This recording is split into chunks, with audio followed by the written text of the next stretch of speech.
Hey, I'm Nick with Old Deli Music, and I'm going to show you how to make a reed that's not sounding sound again. So right here,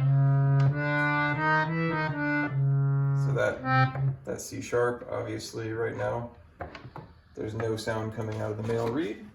So this thing's called a jolly.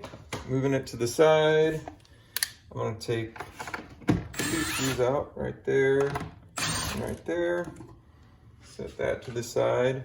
I just leave the screws in it, so don't lose anything. And then right here, I'm gonna take the key in question up.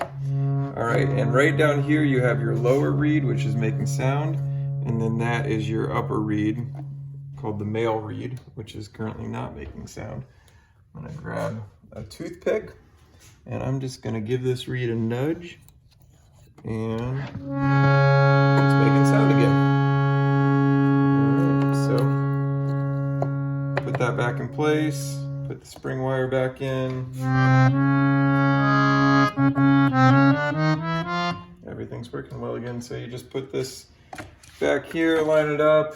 I like to size the jolly on there so I know where it should be. Kind of get your screws lined up by hand. And you all probably won't use drills, so it's still pretty easy.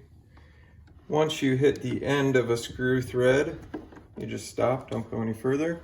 Make sure they're tight, and it's just that easy.